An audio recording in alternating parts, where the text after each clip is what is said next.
Friends, the longer I focus on this second phase of our program where we talk about coming to believe in something greater than ourselves, I get really into the spiritual aspect of life in general, and it's exciting to me. I love spirituality and mysticism. I love the way God works in lives, and especially in my own and those around me.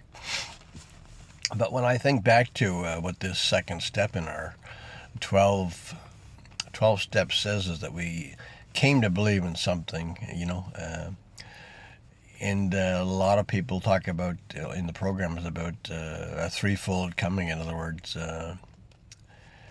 I came, and secondly, I came to, and thirdly, I came to believe. And it's suggesting a gradual process, which it is for a lot of people, but for some it's pretty dramatic and pretty sudden. And I think I'm more of one of those. When I initially got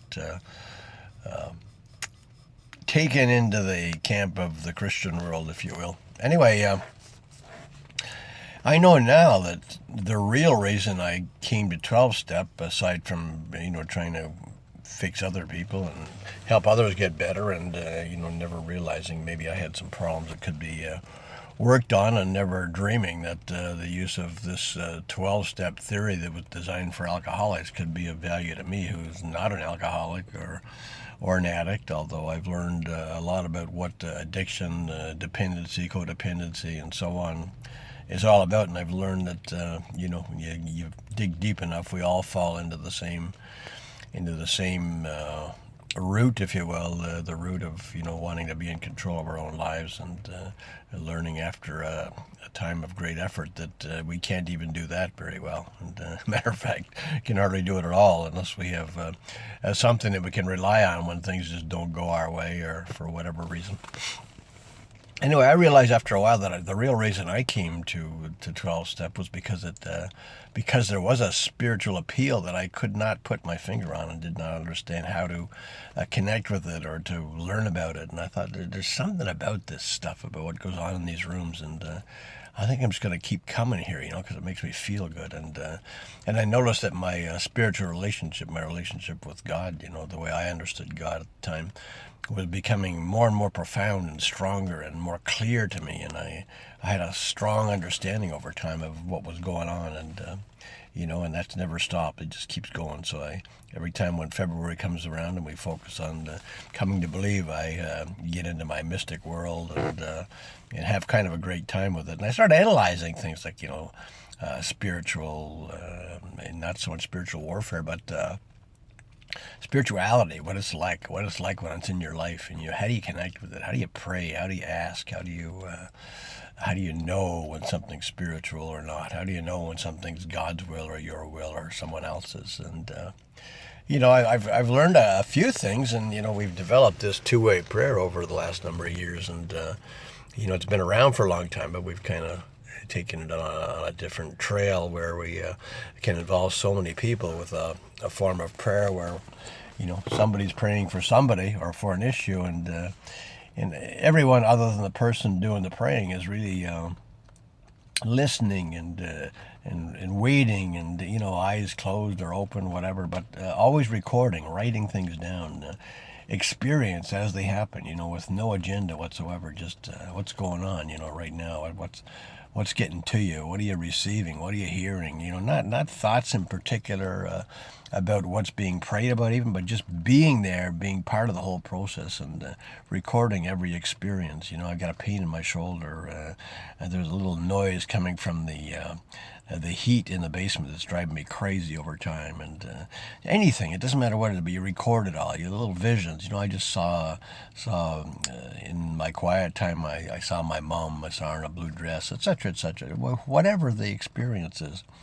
And thoughts, and if thoughts do come in a natural way about what's being prayed about, I write down those thoughts. I write down what comes to me with answers, but I never have an agenda, I never push, I never put effort into it. I just stay there and receive. That's the job of everybody other than the prayer person, who's likely praying for one issue for one person. And what comes out of this, friends, over the long haul is a bunch of people, however many we're involved with, getting answers and for different things as well as for the person who we're praying for. And interestingly enough, as we go around the room afterward, and by the way, the one person that we'll say that I was praying for, that person would alert me. He or she would sit eyes closed, and I would pray about their issue. For instance, a marital issue, a relational issue, we'll say. What do I do about this relationship that's in that state, Lord, sort of thing. And everything that comes to us is recorded. I've learned one big lesson, that what's coming to us when we're in that mode, when we're seeking to be with God, to understand Him, to know what's going on, to hear answers and so on, we're really seeking that. Everything that comes is part of the answer to prayer. And God talks in so many different ways, and you can receive so many different things, which doesn't make sense at all to the common logical human mind. However, when all of these things are recorded, and bear in mind now, one person prays, one person stops the prayer person whenever something comes to him or her, and that is recorded by the prayer person. That's the only difference in what everybody in the room does. Everyone else is just recording their thoughts and ideas and visions and experiences as the time's going by. But in the end, when we go around and we just share exactly what came to us, exactly what we experienced, without trying to explain anything, it is amazing. How oftentimes, almost always, there's answer, there's resolution, there's awareness of a next step, at least for the person who we're praying for. But so many others are moved, are lifted, are able to express, are finding new feelings about different things that didn't exist before, and just a wonderful experience. And that's just one of my, one of the things that I've been gifted with over the years by following 12-step, and of course in that wanting more and more of God's word and His intelligence, His mysticism, the Almighty Creator of all things, and the knower of all things, the beginning, the end, and everything in between, the everything, and I just love that, and being around, being connected to it, and by having no agenda, it's amazing what kind of answers can come to a situation, to an area, to a group, to a community, I would say, and just something wonderful to do, to think about. And folks, anybody interested in any of this, find me anytime, sharingtheburden.ca, Scott, 2 T's, SCOTT, at sharingtheburden.ca.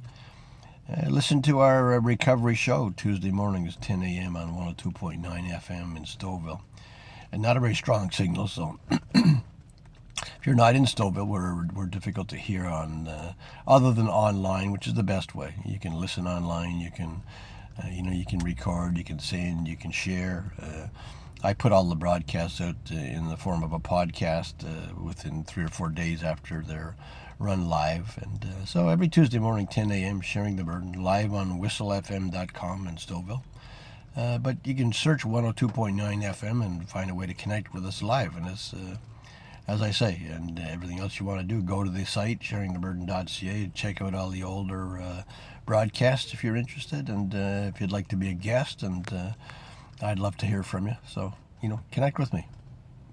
God bless you, folks. Have a great day, great weekend, and look forward to being with you anytime. And if we connect in the spiritual realms, well, that's just a great bonus for both of us. So, God bless. See you soon.